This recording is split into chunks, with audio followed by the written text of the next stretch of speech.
Hi, Walter Box on the Box Up and Celluloid Bot for short. I'm over Box. So today I'm going to be doing a retro review. Yesterday I caught the 4K 50th anniversary reissue of Stanley Kubrick's 1975 Barry Lyndon.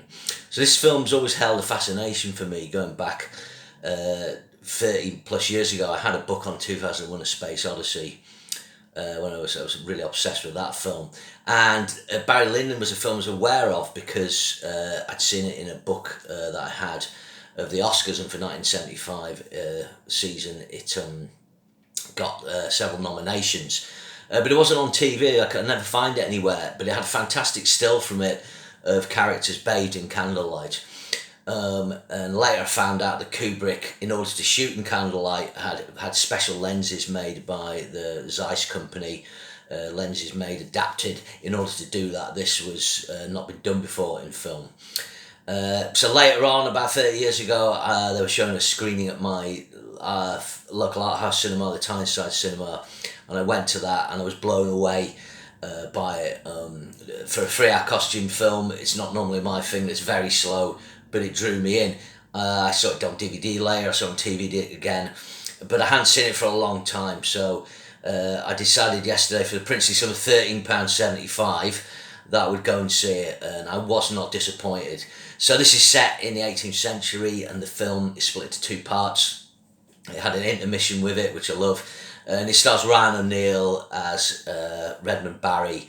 The titular character, goes on this odyssey through various situations, and he ends up part of the landed gentry. He's ambitious to attain status and wealth, and really the film looks at the idea that status and wealth, power, doesn't bring happiness. A lot of the people in this are quite miserable. A lot of the language and the way people interact is coded, and they don't reveal their feelings. They reveal by what they don't do, so to speak. It has voiceover by Michael Hordern, which is great, and a really good cast. Marissa Berenson, who was a model, not in many films, is very effective as Lady Lyndon in this. Ryan O'Neill, strangely enough, an actor who I really don't think is very good. Check out A Bridge Too Far. All the other stars just blow him off screen. He's actually really good in this. It works really well. At this time, this film's shot in the spring for 300 days in 1973. It started then, and at that point, he was coming off a love story and What's Up Doc. He was a very big star, so I think Kubrick must have cast him in order to sell the film, but also he was young enough to kind of pass as a teenager moving through. I guess now someone like back in the day, if you filmed it in the 90s, you would cast a Leonardo DiCaprio, or maybe in the early 90s. That would be an example there.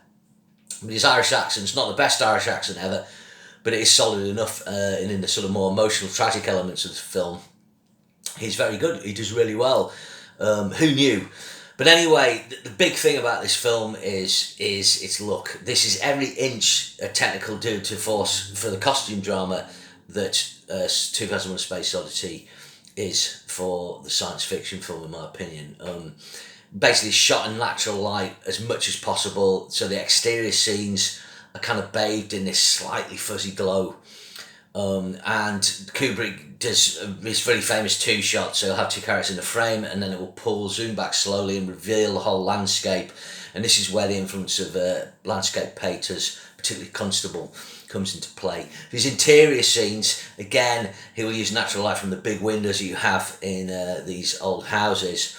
But he's particularly inspired by the artworks and satire of William Hogarth, and it looks absolutely brilliant what he did with this.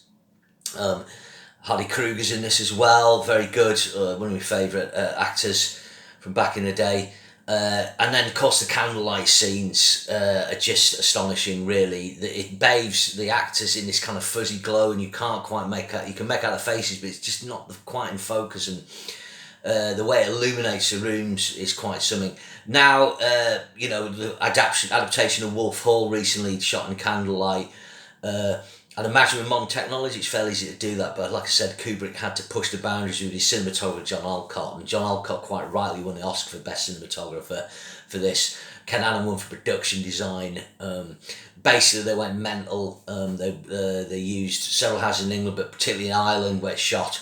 They used loads of castles. there must have been about 30 places. A few years ago I was lucky enough to go to the Kubrick exhibition at the Art Design Museum, in London, and it had a whole pictures and breakdowns of what everything had used. The place in North Yorkshire that's used in Brideshead Revisited, I've been there, and the name's blooming escaping me. That's used as the exterior, as a long shot exterior of that, which is used as kind of the Lyndon home.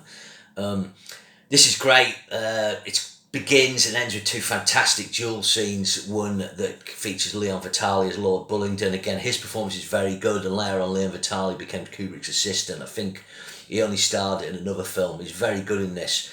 I don't know who the young lad is playing Kubrick's, Barry Lyndon's son.